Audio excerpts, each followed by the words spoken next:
Hello guys, അപ്പം നമ്മൾ ഇന്നലെ മാർക്കോ സിനിമ കണ്ടിരുന്നു. ഒരുപാട് നല്ല റിവ്യൂസ് ഒരുപാട് കേട്ടിട്ടാണ് ഞാൻ സിനിമയ്ക്ക് പോയത്.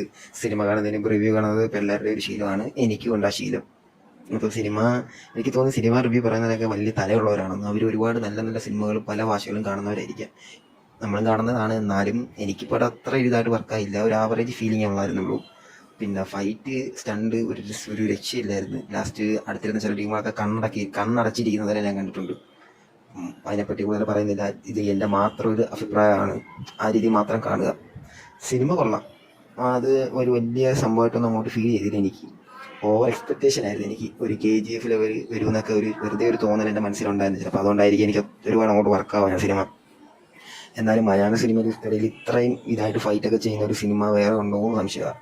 എന്തൊക്കെ പറഞ്ഞാലും ഉണ്ണിമുകുന്ദൻ സൂപ്പറായിട്ട് ചെയ്തിട്ടുണ്ട്. സിനിമ ആക്ഷൻ ആയാലും എല്ലാം, ആക്ടിങ് ആയാലും എല്ലാം ഒരുപാട് എഫോർട്ട് ഇട്ടിട്ടുണ്ട്. ഉണ്ണിമുകുന്ദൻ മാത്രമല്ല, എല്ലാവരും, സിദ്ദീഖ് സാറായിട്ട് ജഗദീഷ്, എല്ലാവരും അവരെല്ലാം കാസ്റ്റിങ് നൈസായിരുന്നു. അവർക്കെല്ലാം ഒരു ഇമ്പോർട്ടൻറ്റ് റോൾ തന്നെ സിനിമ കൊടുത്തിട്ടുണ്ട്. എന്നാലും ചില കാസ്റ്റിങ് എനിക്ക് അത്രയ്ക്ക് അങ്ങോട്ട് ഇഷ്ടമായിട്ടില്ല. പ്രത്യേകിച്ച് ലേഡീസിൻ്റെ ക്യാരക്ടേഴ്സ് ഒരു ആരും അങ്ങോട്ടൊന്നും എഫക്റ്റീവ് ആയിട്ടില്ല അത്രയ്ക്ക്. പിന്നെ ഇവരല്ലാതെ വേറെയും കുറച്ച് ക്യാരക്ടേഴ്സ് ഉണ്ട്, അതും അത്രയ്ക്ക് അങ്ങോട്ട് സെറ്റായിട്ടില്ല. പലരും പുതുമുഖങ്ങളായിട്ടാണ് എനിക്ക് ഫീൽ ചെയ്യുന്നത്. ചിലപ്പോൾ അതുകൊണ്ടായിരിക്കാം. എന്നാലും മലയാള സിനിമയിലെ ഒരു എടുത്തു പറഞ്ഞ സിനിമയായിട്ട് മാർക്കോ മാറും. ഉണ്ണിമുകുന്ദൻ്റെ കാര്യമുള്ള ട്രേഡ് മാർക്ക് ഫിലിമായിരിക്കും ഇത്. അദ്ദേഹത്തിൻ്റെ ഒരു ഐഡൻറ്റിറ്റി ആയിട്ട് പോലും ഈ സിനിമ മാറിയേക്കാം.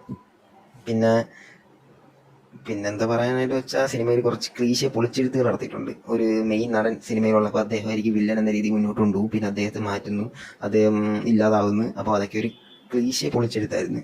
നമുക്ക് എക്സ്പെക്ട് ചെയ്യുന്ന വില്ലൻ ആയിരിക്കത്തില്ല പടത്തിലെ ലാസ്റ്റ് വരുമ്പോൾ ഉള്ളത്. കൊള്ളാതെ നൈസായിട്ടുണ്ട്.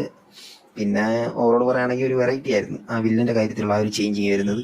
ആക്ഷൻ്റെ കാര്യത്തിലായാലും എന്തോ പറയേണ്ട, ഒരു ആക്ഷൻ കൊണ്ട് മാത്രം പടം ഹൈപ്പ് വല്ലാണ്ട് കയറിപ്പോയിട്ടുണ്ട്. പടം സ്റ്റോറി ബേസ് ഒന്നും ആരും ശ്രദ്ധിക്കുന്നില്ല. ഇത്രയും വലിയൊരു ആക്ഷൻ്റെ ഇതിൽ സ്റ്റോറി ബേസ് നോക്കേണ്ട കാര്യമില്ല. സ്റ്റോറി ബേസ് ഒരു ക്ലീശ സ്റ്റോറി തന്നെയാണ്, അല്ലാതെ പ്രത്യേകിച്ചൊന്നുമില്ല ഇതിനകത്ത്.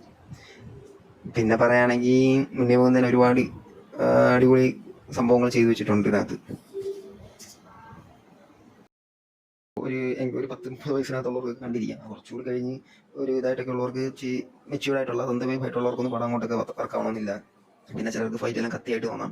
പക്ഷേ കില്ലും അതേപോലത്തെ മറ്റ് പടങ്ങളൊക്കെ കാണുമ്പോൾ നമ്മളെപ്പോലുള്ളവർക്ക് പടം ഇഷ്ടപ്പെടാം. കില്ല് സിനിമ ഫൈറ്റ് എന്താണോ ഫൈറ്റിനകത്ത് പ്രാധാന്യം, അത് തന്നെ ഈ സിനിമയിൽ ഫൈറ്റിന് അത്രത്തോളം പ്രാധാന്യം കൊടുത്തിട്ടുണ്ട്. അത് എഡിറ്റിംഗ് ആയാലും എല്ലാം, എഡിറ്റിംഗ്, സിനിമാറ്റോഗ്രഫി, ഫൈറ്റ്, ആക്ഷൻ, കൊറിയോ എല്ലാം ഹെവിയാണ് പടത്തിൻ്റെ.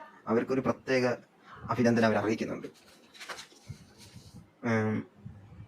പിന്നെ ചില ലേഡീസ് ക്യാരക്ടേഴ്സിൻ്റെ കാസ്റ്റ് എനിക്ക് അവർ ഒട്ടും ഇഷ്ടപ്പെട്ടിട്ടില്ല. അത് പടം കാണുന്ന മിക്കവർക്കും അത് ഫീൽ ചെയ്യുന്നുണ്ട്. എന്തോ അവരെ കൊണ്ട് അങ്ങോട്ട് അത് ഇമ്പാക്റ്റ് കൊണ്ടുവരാൻ പറ്റുന്നില്ല. ഇത്രയും വലിയൊരു ഫൈറ്റ് സിനിമയിൽ അവർക്കൊരു എന്തോ ഒരു ഇൻവോൾവ്മെൻറ്റ് ഇല്ലാത്ത പോലെ എനിക്ക് ഫീൽ ചെയ്യുന്നുണ്ട്. സിനിമ ആവറേജ് ആയിട്ടാണ് എനിക്ക് തോന്നിയത്. എന്തൊക്കെയോ ഒരു റോക്കി ബായുടെ ടച്ച് സാഗ് കൊണ്ടുവരാൻ ശ്രമിച്ചിട്ടുണ്ട് അവർ. അപ്പോൾ അത്രേ ഉള്ളൂ പറയാൻ. Thank you. വീഡിയോ ഇഷ്ടപ്പെട്ടാൽ ലൈക്ക് ചെയ്യുക, ഷെയർ ചെയ്യുക, സബ്സ്ക്രൈബ് ചെയ്യുക.